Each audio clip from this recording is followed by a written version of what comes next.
నిరంజన్ గారు. అందరికీ నమస్కారం, ఎల్రిಗೂ నమస్ಕಾರ. ఇక్కడొచ్చిన అందరు media, TV, press, Telugu cinema ప్రేక్షకులందరికీ నమస్కారం. నా ముందు కూర్చొని అన్ని పెద్దవాళ్ళకి నమస్కారం అండి. Special day. ఏం చెప్పాలి, నాకు I'm bit feeling under the weather, so I'm not talking a lot. But మేము అందరూ చాలా హార్డ్ వర్క్ పడి ఈ మూవీ చేశాము. ఇప్పుడు మీ చేతిలో ఉంది.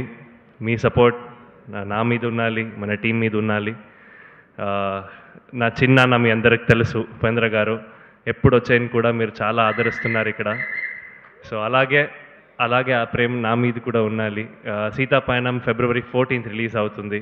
సో ఇదొక పెద్ద మంచి family entertainer.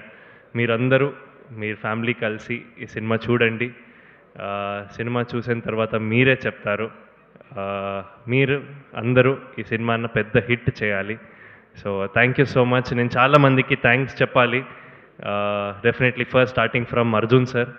Thank you sir, నన్ను తెలుగు ప్రేక్షకులకి ఇంట్రడ్యూస్ చేస్తున్నారు మీరు. Thank you so much. ఇది ఒక పెద్ద బాధ్యత and wonderful opportunity. I think I've done justice to my role. So thank you so much Arjun sir. And to thank Aishwarya garu. Happy birthday firstly. And wonderful co-star to work with. And చాలా పెద్ద artist ఉన్నారు ఈ సినిమాలో. సత్యరాజ్ గారు and Prakash Raj గారు. ధ్రువ అన్నకి thanks చెప్పాలి. So Dhruva anna is the main reason for me to get the role of Abhi. So thank you Dhruva anna. And మన అందరి టీం, నేను అందరికీ థ్యాంక్స్ చెప్పాలి. మూర్తి గారు, రాంబాబు గారు, సాయి తేజ్ గారు, అందరికీ thank you so much for being so welcoming. నాకు తెలుసు మీకు టాలెంట్ కనపడితే మీరందరూ చాలా సపోర్ట్ చేస్తారని. సో ఈ ఫిలం చూసి నాకు సపోర్ట్ చేయండి. సీతాపయనంలో పెద్ద హిట్ చేయండి. Thank you so much. Niranjan, ఎంత చక్కగా తెలుగు మాట్లాడారు మీరు. నేర్చుకుంటున్నాను. నేర్చుకున్నారు, ఈ సినిమా నుంచే నేర్చుకున్నారని తెలుసుకున్నాము. ఐఎమ్ షూర్ ఉపేంద్ర గారు